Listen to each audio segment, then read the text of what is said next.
You step past a rusted chain-link fence, walk onto an abandoned, trash-filled urban lot, and plunge a handful of seeds into the dirt. Growing food to feed your neighborhood is a basic biological imperative. Yet, under the strict definitions of municipal law, taking over an abandoned space to grow that food is classified as criminal trespassing. There is a sharp tension here between the physical reality of a growing plant providing life-saving calories and the abstract, invisible legal boundary of a property line. Roots push downward, seeking water and nutrients, and in the process, they shatter the boundaries dictated by municipal zoning codes. The act of guerrilla gardening serves as a direct physical confrontation with the exclusionary nature of real estate ownership. Planting on an empty lot bypasses petty vandalism. It forces a structural question about why usable earth is kept locked away and who actually has the right to extract value from it. Modern property law relies heavily on a concept called absolute tenure, commonly referred to as fee simple ownership. This legal doctrine gives a title holder the absolute authority to block anyone else from entering or using a space, even if the owner leaves that land to rot as a garbage dump. But there is an older, competing legal framework known as usufructuary rights. This animated diagram breaks down the two concepts. On the left, absolute tenure is rigid and permanently exclusionary. On the right, usufructuary principles grant individuals the right to derive sustenance from another person's property. The single condition under a usufructuary framework is that the user cannot destroy the fundamental substance of the land itself. Guerrilla gardening operates strictly on this logic. By actively tending to the soil, the gardener asserts that biological stewardship carries as much practical weight as a passive legal title. To trace the roots of this tension, we can look at the town of George Hill, England, in 1649. A scroungy group of men known as TheDIggers, or true levelers, gathered there. They openly squatted on the public commons, planting corn and wheat directly into the untended earth. Their agricultural labor was designed as a targeted protest against a system that allowed the wealthy to hoard massive tracts of idle land while the working class starved. In a published declaration, they outlined their guiding logic. The earth was meant to function as a common treasury for all, providing food for every person born on it. They argued that the biological need to eat inherently outweighed the exclusionary legal documents held by wealthy landowners. The Diggers established a historical axiom: the human need for food generation supersedes a piece of paper dictating that fertile land must sit empty. That identical logic crossed the Atlantic and embedded itself deeply into the expansion of the United States. Early American settlement relied heavily on systemic squatting. The Puritans displaced indigenous populations by taking over land they deemed unused. This photograph captures the mechanics of the 1800s westward expansion. These pioneer wagons represent a massive wave of unsanctioned land appropriation pushing across the continent. Eventually, that rural agrarian expansion hit the coastlines, and the practice adapted to dense metropolitan centers. By the 1980s in New York City, squatters were taking over abandoned buildings. Activists hung banners demanding an end to displacement, continuing the exact tradition of reclaiming spatial voids. The intellectual bridge between early agrarian pioneers and modern urban activists was Henry David Thoreau.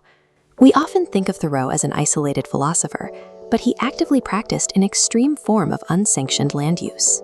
This is Walden Pond. Thoreau admitted he neither owned the land he built on nor paid rent. His justification was usufructuary.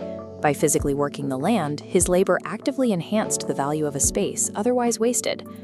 Ownership in the United States has frequently been defined by those who actively utilize the space, rather than those who merely hold the abstract title. We can observe the modern mechanics of this theory on a specific vacant lot on 28th Street in California. Over 15 years, this plot degraded from a parking lot to a heavy equipment storage site, and finally into a garbage-strewn dump overgrown with weeds. The immediate challenge for a guerrilla gardener here is chemistry. The soil is tightly compacted by machinery and stripped of nutrients. When introduced to a site like this, water must seep into dry, dense earth before pioneer roots can begin penetrating the dead soil layer. In a forgiving climate, this operates as just add water gardening. Corn, cucumber, and lettuce seeds break down the compaction and actively remediate the soil chemistry. As the dirt improves, the psychology of the practitioner shifts. The initial feeling of shoplifting fades, replaced by a sense of permanent community stewardship. The lot quickly evolves into a neighborhood food network where people harvest greens without formal permission. This leads to informal failures, like misidentified crops and ignored handwritten signs. In this California lot, the biological remediation served as a catalyst for a new social dynamic.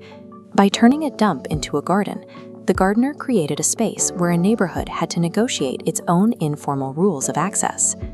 But the legal reality eventually catches up. After weeks of cultivation, the property owner physically arrives on the site.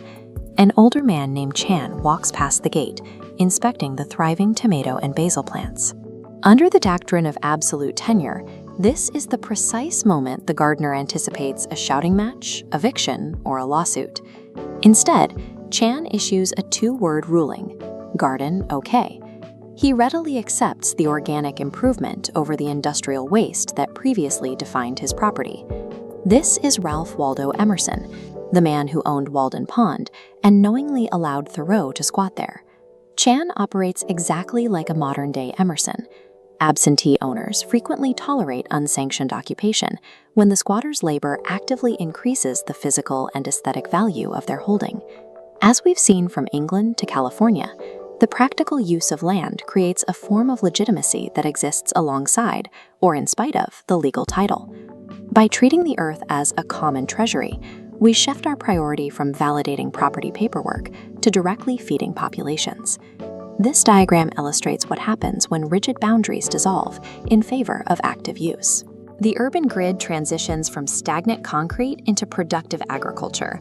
Look at the vacant lots in your own neighborhood. Assess them not as garbage dumps, but as high-potential food production sites. The execution requires discipline. Start with a small footprint, maintain respect for the space, and ensure the harvest directly benefits the surrounding community. If you found this inspiring, hit that like button. Tell us in the comments, is there a wasteland in your neighborhood that needs a garden? Would you be brave enough to squat for some carrots? Subscribe for more DIY hacks that challenge the system. Now go out there, find some soil, and start planting. The earth is a treasury for all of us. Let's start using it. The shift from idle property to communal resource begins with a single act of cultivation. When a seed takes root in a neglected lot, the space transitions from a liability into a treasury.